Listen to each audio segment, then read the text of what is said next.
Governor Cuomo says that state subsidies could be the answer to avoiding possible toll increases. Now, Governor says toll hikes on the new Tappen Zee, it could have you paying up to $16 round trip, and you also have to dish out more money when it comes to the state thruway. However, Governor says toll hikes, they could be offset if the state subsidizes the cost. Meantime, Assembly Speaker Shelley Silver and Senate Republican leader Dean Skelos, they want to consider an infrastructure funding package cut from the state's $5 billion surplus. Trust me, this one-time windfall here before the budget process really begins next month. What are you hearing in terms of how they're going to pay for this thing? Because we heard all the back and forth, but nothing really got answered during the campaign. They got to fund the money somewhere. Where's it going to come from? Well, one, I think they have not been clear enough about how it's going to be funded. You know, I'm a supporter of the governor, and it was very clearly so. But at the end of the day, for people in the Hudson Valley and statewide, we really have to understand better the financing of the bridge. I start from that. Secondly, we do have this $5 billion surplus. Yes, there should be, in my opinion, some of the money should be allocated because the bridge is a major infrastructure investment. But frankly, we got a lot of other players that want a piece of that money, including my city of Yonkers, which his school buildings are falling down, yep. and the same with districts throughout the state. There's a lot of other hands that want a piece of that $5 billion surplus, and rightly so. So I think, yes, there should be infrastructure investment, and I think there's an agreement about that, but whether it's not all going to go to the bridge. Now, I'm hearing mixed things. Some people saying declaratively, you're not going to have a $16 toll. Nobody wants that. It's not going to happen. And there even might be some help from the feds. What should the public expect? Even if you don't know, and I know you don't, what the exact number is going to be at the end of the day because we don't know where the money's coming from, but what's a practical expectation from the public when it's all said and done? How much is it going to cost people to go back and forth on the thing? Well, I don't know the number. I just know that you have too many people who use the bridge and more who will when the bridge is built. It cannot be so prohibitively expensive that people literally can't go to work. And that's the danger with the $16. I mean, 50% of the people coming over the bridge towards Westchester are going to work in Yonkers. For us, for our city, we need those people to be able to come to Cross County and the Raceway and all those places. They can't afford it. It's going to be prohibitive. It has to be subsidized. And frankly, I think all New York Thruway, the whole New York Thruway is going to have to pay for it. I think you're going to have to spread it out. That's the way we do things. Mm-hmm. We all pay, and it can't be so prohibitive that people can't go to work. Now, the governor is also seeking passage of a series of ethics reforms would include campaign finance and public finance. Governor says while he's interested in those reforms, lawmakers are interested in boosting their paychecks. So the governor says he's not budging unless a deal is reached. Now, I've taken the unpopular position here for a long, long time, Michael, that the best thing we could do is, very short history lesson, the state legislature was not intended originally many, many years ago to be a full-time job. It's a part-time job where they go up one day a week or whatever. It's a full-time job right now, period. No matter what anybody tells you, it really is. Maybe one day a week they're not working on this stuff when they're not back in district. At most, and I'll let the Assemblywoman speak for herself, but it's time, if they raise more money, they eliminate some of those headaches that are endemic with this. We pay it like it's a part-time position, and then we're shocked when you see, some of these questionable relationships. There definitely is a quid pro quo here by the governor. What do you think happens? I think the legislature should get a pay raise. I agree with you.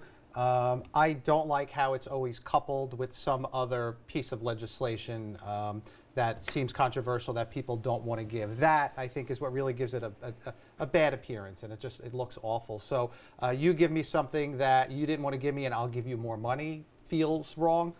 There should be a legislative pay raise, full stop. It should be a standalone thing, presented, explained, defended, attacked, widely discussed statewide, and then move on and do something else. The only thing it should be tied to, years ago they kept tying it to judicial pay raises, some other governmental pay raise, but ethics reform for more money, it's TJ, before the words even come out of the mouth that they're proposing it, you can already hear people saying, "Oh, are you kidding me? Not a dime for them until they do X, not a cent for them before they do Y." You know the popularity of paying legislators more. Then again, pragmatism, word of the evening. 1999. That resonates with a lot of people. We hear that Shelley Silver is making his, almost millions of dollars. Maybe if we can keep these guys a little closer, tethered to what.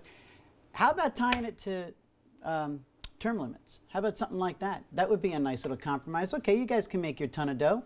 And how about you limit yourself to how much time you spend up there? If we're going to pay somebody, if we're going to go a little extra and rightfully compensate them a little bit more, how about we say, but you don't become a professional politician? I have and a you feeling serve the people, Shelley, I have a for a feeling few you'd years like to and then respond. go back to private work. To the I private just want life. to say, I got an email today, because I know we're going to talk about this, and my favorite sentence is, even though you and I are not in agreement on anything, I believe you are underpaid for the work you do on behalf of your city. Which I appreciated this person, who I think is more of your persuasion than mine. And I don't Irish? even. Yes. But look, I'm opposed to term limits. And on the pay raise. Well, wait a second. On the pay raise, I actually think the commission, which is what we did for the judges, was a very decent compromise because you're an external body. For most of us, we do work full time.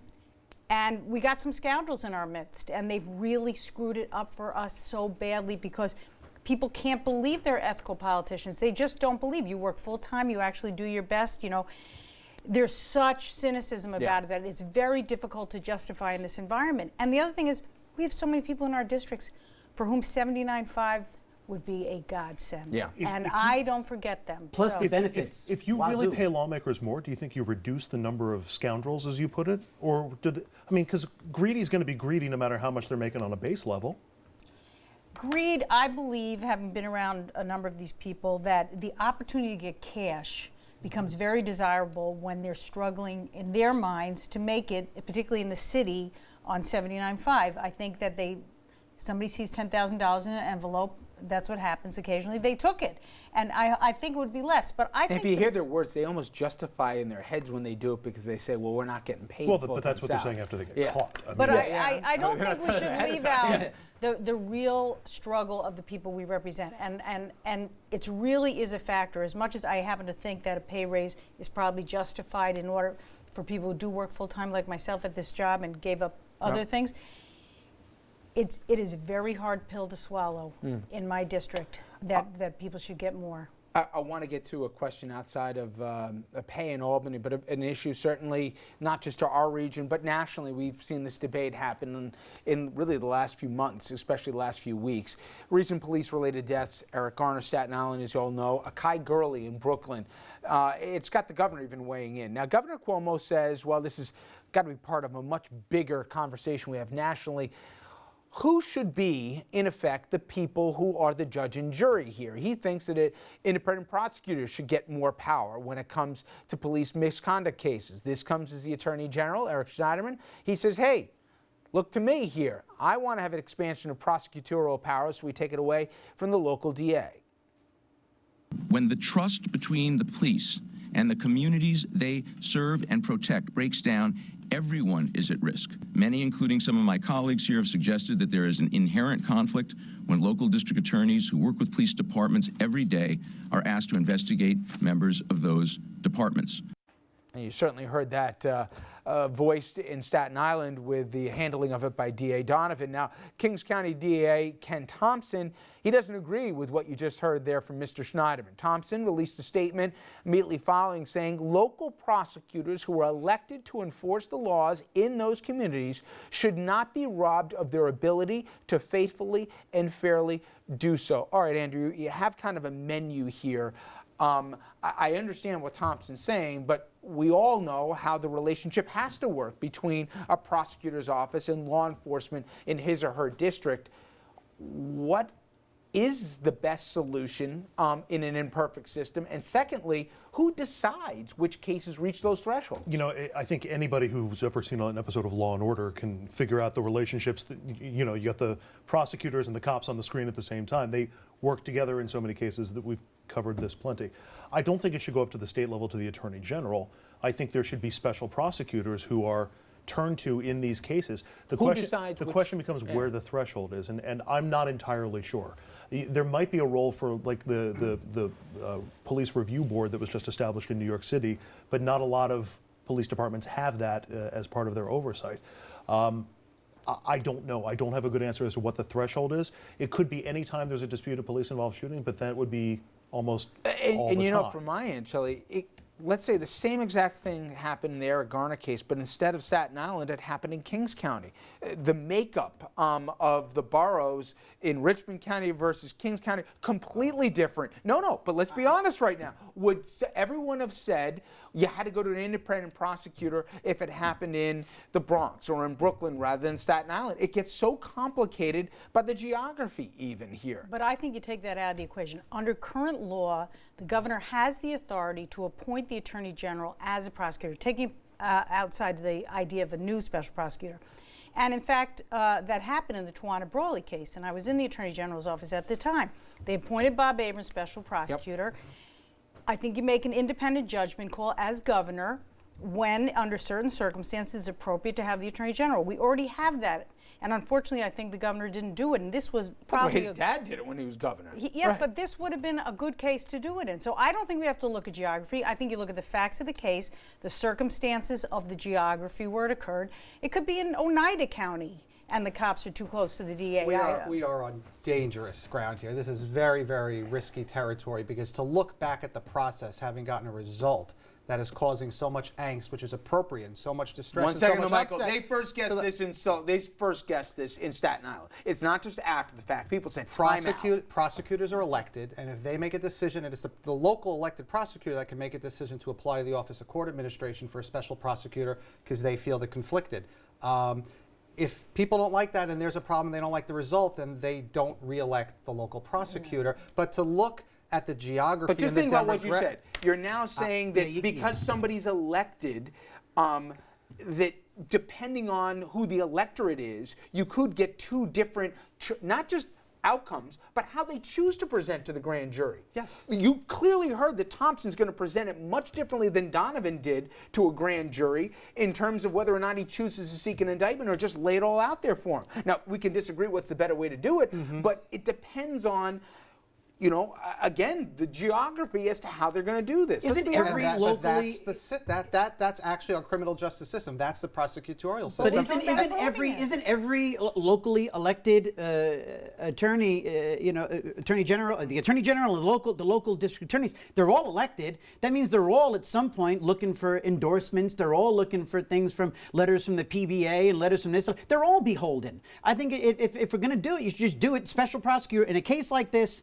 It goes to a special prosecutor. It's a slippery slope to take things away from local prosecutors. And I would say that, and this is going to get me in a lot of trouble, diversity doesn't just mean communities of color in different parts of Queens or Brooklyn or Bronx or Manhattan. It also means white ethnic communities in Staten Island where uniformed civil servants live and their families. That is another demographic, and that's what Staten Island produced here. Now, if the DA decided not to go after reckless endangerment but only manslaughter and murder, and they didn't get a result that the electorate likes, then this is then they don't re-elect the district attorney. That's the difference between a spending bill. That's a difference between like a spending bill. Do you like a pork thing, or somebody lost their life?